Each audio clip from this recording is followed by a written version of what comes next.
Hello everyone, Nathan here, and over the past few days I've been putting a significant amount of my time into Mass Effect Andromeda. Seriously, if I was at home and not sleeping, I was playing Andromeda. So today I want to talk about my experiences playing the game and look at whether or not all the scare stories going around at the moment are justified. And just to reassure anyone who's worried, all the footage I'm going to be using here will be from the first couple of hours of the game, so we'll be avoiding all the spoilers. Although, obviously, if you want to go in completely fresh and avoid even the most minor of little spoilers, then I'd turn off now. So, as I said, there's been quite a lot of negative press surrounding this one, and that seems like a good place to start. Most of the criticism here seems to be centered around the animation quality, and more specifically facial animations.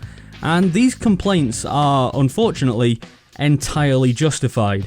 People walk around in totally unnatural ways.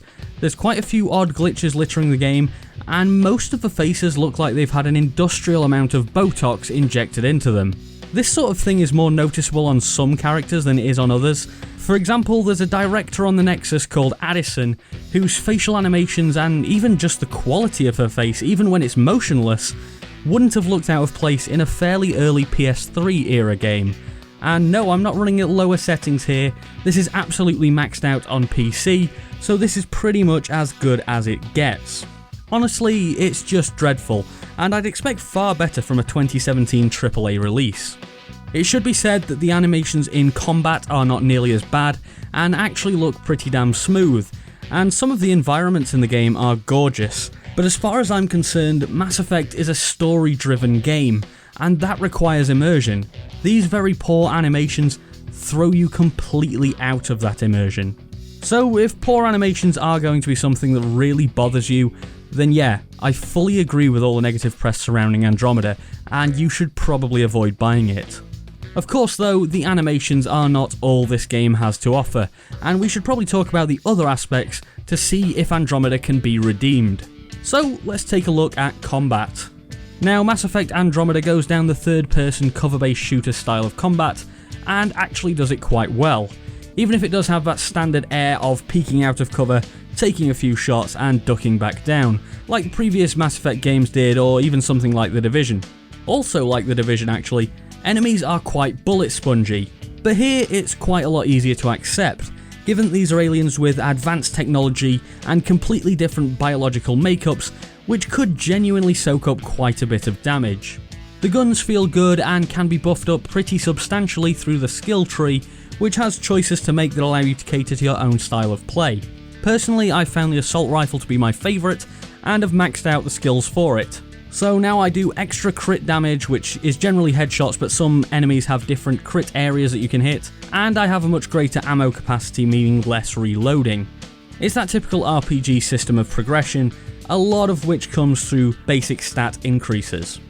Alongside your guns, there's also several abilities to choose from, for both you and your squad mates, that can be very powerful if used at the right time during combat, and some bosses and armoured enemies can be very difficult to beat without using these abilities.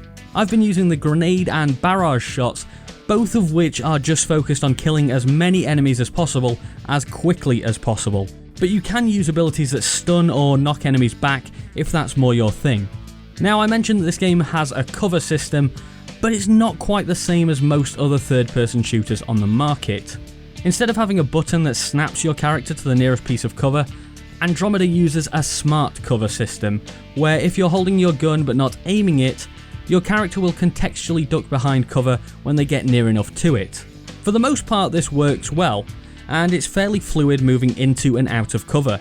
There have been a few occasions where I've wanted to get into cover and not been able to, but these moments are few and far between, and there's no guarantee that any other system would have fixed this issue.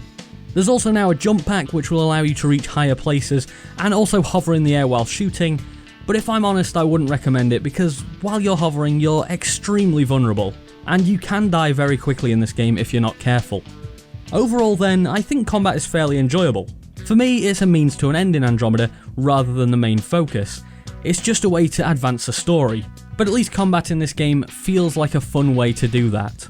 As for that story, well, so far, I'm enjoying it quite a bit. Like I said at the start, I don't want to reveal any spoilers here, so I won't go into too much depth, but if you feel like even the most minor bit of information is a spoiler, then I would turn off right now. Still here? Okay.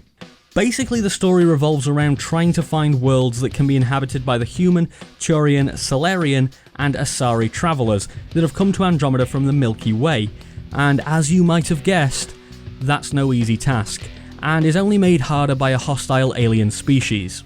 This sets the tone for an interesting journey to several different planets, and gives incentives for exploration on each of the massive open worlds you land on.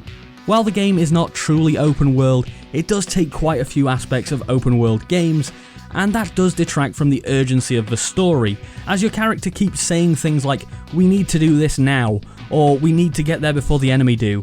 But in reality, up to the point I've reached in the game, you can take as much time as you want to do these priority operations, and they'll never go away.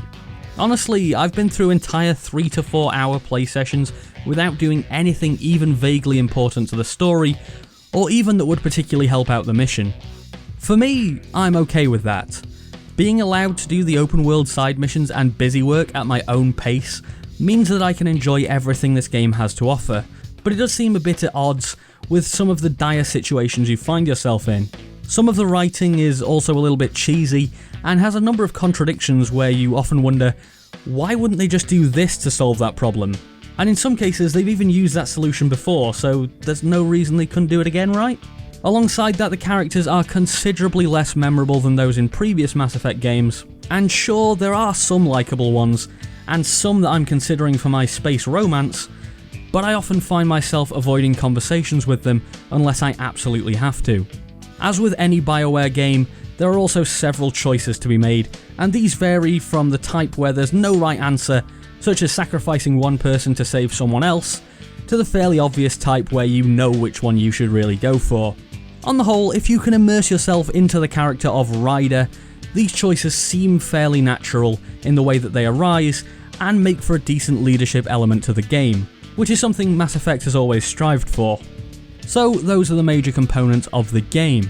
There are a lot of other mostly optional side tasks, such as scanning planets and systems for anomalies, and other things like the Vault system that effectively turns into a big game of space Sudoku. And while I might sound like I'm downplaying them a bit here, these tasks have been great for me, as I honestly feel like I want to experience as much as possible in this game. If you are more of a main story kind of player though, I've yet to come across any barriers that say you can't progress until you do X number of fetch quests, or X number of ally specific missions, and that ability to take things at your own pace is very much appreciated. I do have some minor complaints, such as the lack of many new species, the poor quest interface, and the fact that every single time you land on a planet, depart a planet, or even travel somewhere in your ship, you have to sit through a fairly lengthy cutscene, which I'd love to be skippable. Unfortunately though, it isn't, but I get the feeling that it's actually a hidden loading screen, so I can understand it being there. And these minor complaints don't really take away from my enjoyment of the game. That's just me coming at it with my very picky hat on. Overall, I feel that the game doesn't quite reach the heights of previous entries into the series, and the issues with animations and just the general looks of characters are almost unforgivable, and I should make it clear that this is not a polished game. There are several glitches, and I've experienced 2 hard crashes during my playtime, and I wouldn't blame anyone for saying I'm not buying this game purely because of that. But if you can find a way to look past that, there's a lot of fun to be had here. The vast open worlds of many different planets make for great playgrounds, and an interesting range of missions mixed with a decent combat system makes for an enjoyable experience, and I am personally still having a great time playing Mass Effect Andromeda. There is a multiplayer mode as well, which involves cooperative play against hordes of enemies, and I've been hearing positive things about it, but I've sunk my time into playing the single player, and I think that if you are going to pick this one up, chances are you should do it on the strength of the single player experience. So that's about it for today. Thanks for watching. If you enjoyed the video, I'd be very much appreciative if you'd click that like button down below, let me know what you think of Mass Effect Andromeda down in the comments, and subscribe for more like this if you haven't already. Anyway, I've been Nathan, thanks for watching, and I'll see you next time.